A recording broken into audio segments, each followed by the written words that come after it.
Hello, welcome to the Scroll Ensemble YouTube channel. I'm Robert. This week we have an interview I did with the formidable singer and improviser Tim Braithwaite. Just a little addition before we dive in. Recently, his translation of a French 18th century book on improvised counterpoint was released on the Early Music Sources website. I think it's really interesting, and you can find a link to this and to his later mentioned Alamire article in the description below. Have fun! Hi Tim, welcome to our YouTube channel. Thank you for your time to talk with me. My first question is, how does improvisation play a role in your music making, musical life? Hi Robert, thanks for having me. It's nice to talk to you about this. Improvisation, I think, there's only one answer, right? It plays a central role in my musical life. I work mostly as a singer these days, but I'm particularly involved in explorations of historical performance practices, particularly as they relate to the interactions between performer and composition, or performer and source, and this sort of thing. My particular area of interest is in 16th and 15th century repertoires, particularly focused on traditions of chant sur le livre, or cantus super librum. And I am fortunate enough to actually have the opportunity to do this quite often as part of my professional life. So it plays quite a large role, actually, which is wonderful. Could you give some examples of how it plays a role, like some groups that you work with maybe, or? Sure. I mean, the main group that I work with is a Dutch-based group called Capella Pretensis. We're based in Den Bosch, which is a town in the south of the country. And as I said, we're particularly involved with historical performance practices. We sing from choir book or part book, but from historical notation, menstrual notation that is. We focus on repertoire of the 16th and 15th centuries. And recently we've been working on a project to create a series of recordings of repertoire from the choir books which are kept in Den Bosch, commissioned by the Illustre Lieve Vrouw Broederschap, the illustrious Brotherhood of Our Dear Lady. And recently on our previous recording, I was in charge of organizing and coordinating some of the extemporized techniques which we used, including some quite extensive polyphonic additions to plain chant. During my undergraduate, which I did in the UK, I played a lot of jazz, actually. I grew up playing saxophone, not particularly well, I have to say, but I was fortunate enough to be one of the very, very few saxophonists on campus, and a group of us started a jazz band. And we basically didn't really rehearse so much, but we played a gig once or twice a week in the college bar for free drinks. And by the end of 3-year undergraduates, we were I'm not going to say pretty good, because that might be stretching the fact a little bit, but we had certainly become more and more comfortable with improvisation. And then when I came to the Conservatoire in The Hague, with the aim of focusing on improvisation, although I was a little bit clueless, I think, at the time when I first arrived here, I was lucky enough to work with people like Niels Berendsen, who now teaches in Geneva, who's really an expert in especially earlier styles of improvisation, and he really taught me a huge amount, both practically and theoretically. I had a lot of training in my theory masters in specifically in improvisation, but also composition, which I think is an absolutely invaluable skill, and totally related, of course.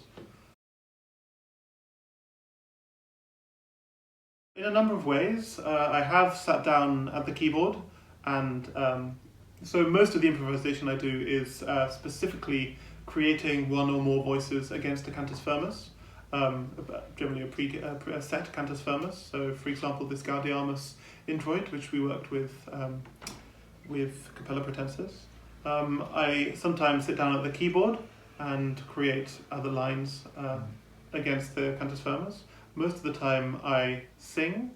I got into the habit of recording myself singing the chant just on my phone, and then singing along various different techniques at the same time. forcing myself into various different restrictions in order to develop in certain different ways. I found species counterpoint actually to be quite useful, even though it perhaps is not quite so historically relevant to the period which I'm interested in. I spend a lot of time composing, pastiche composition, various different half-finished mass settings cluttering up my living room. I, of course, write, do counterpoint exercises. I have found writing species counterpoint to be just as useful as singing it. What else do I do? I meet quite regularly with a friend, actually online, using Jamulus, which is really great. And we do all sorts of different things, which is exciting. He challenges me in ways which I'm not sure I'd challenge myself when doing this, which is great. So we do. I think one of the most interesting things we do regularly now is to sing a bicinium, typically one of these famous lassus bicinia, and I sing the upper part. I'm a countertenor.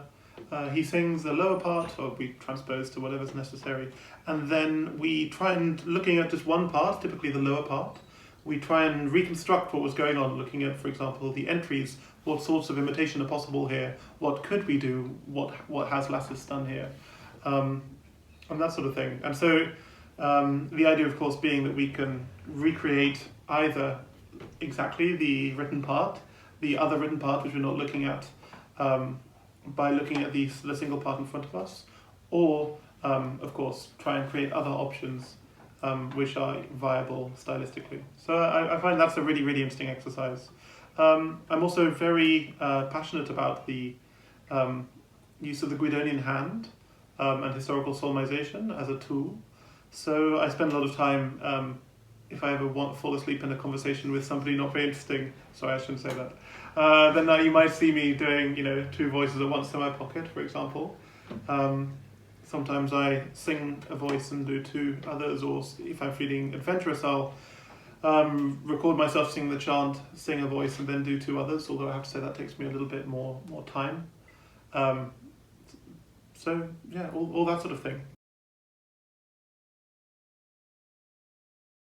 We did, as I said, quite a lot of work over a few days, trying to absorb some ornaments from Coclico, who is a slightly odd source, but claims at least to have a direct line to Josquin. Whether he does or not is pretty unclear. Perhaps, probably he doesn't.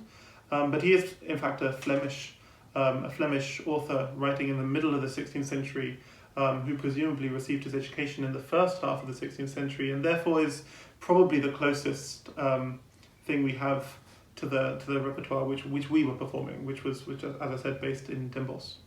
I mean, he's an interesting character in general. He sort of like Pretorius a few decades later. His aim was to teach the Flemish and explicitly the Flemish style of singing and the Flemish style of making music to the Germans. He spent most of his career in what is now Germany. So it's an interesting source, and has a few problems. As I said, it's not entirely sure if he can be believed when he says very, very proudly that he studied with Josquin, and this is the first ornament that Josquin teaches, for example, he said, or taught. And it's not sure whether that's true or not. Probably it isn't. But it still, nevertheless, is an interesting source on performance practice for this part of the world during that time, when actually everything else we're looking at really from this period is Italian. Essentially, the article was really a commentary on and a translation of, a transcription and edition of a chapter from a manuscript treatise created around 1580 in Scotland. It's known as the Scottish Anonymous Source on Music. It's interesting because the contents of the chapter are almost certainly taken from earlier in the century and just transcribed in the 1580s.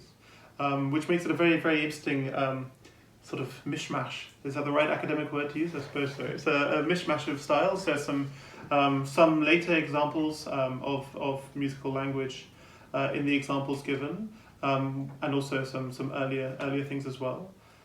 Essentially what it is, though, is it's quite a comprehensive description with very extensive examples of a number of different styles of Faburdoun, which is let's say a model-based way of creating a polyphonic texture or creating other voices around a chant melody. So often a psalm intonation, but not always. At the end of the manuscript or at the end of the chapter, the anonymous author provides a really exciting full mass setting using one of the techniques of Faburdoun described. So that's really, really exciting. So that was the subject of the article. It is, as I said, mostly a translation and a transcription, so I didn't pump a huge amount of opinion into it. But I think it's interesting and be grateful or would love it if people wanted to have a look at it. It's easily available on the website of the Journal of the Alamire Foundation. Oh, great. Yeah, it's open access. So we'll put the link in the description. Great. As I said, I started improvising as a saxophonist, and I suppose to a certain extent it was an outlet for my musical frustration. I was struggling a lot with my vocal health when I was doing my undergraduate in the UK, and so the saxophone was sort of an outlet for that, and I was very happy to be somewhat freed from the English choral tradition, which is wonderful in many ways, but was very, very different from what I was doing with the sax. And so I suppose that inspired me to a certain extent, this freedom which I hadn't found in the other sorts of music which I was performing. But then now, why do I improvise? I suppose I love it. It's a challenge. It's something different and new and exciting and exploratory. I think that's what I love about performance practice or the study of historical performance practice in general. So thanks so much, Tim, for no problem. talking Anytime. to us. Thanks. Very It's very kind. It's been lovely to talk to you.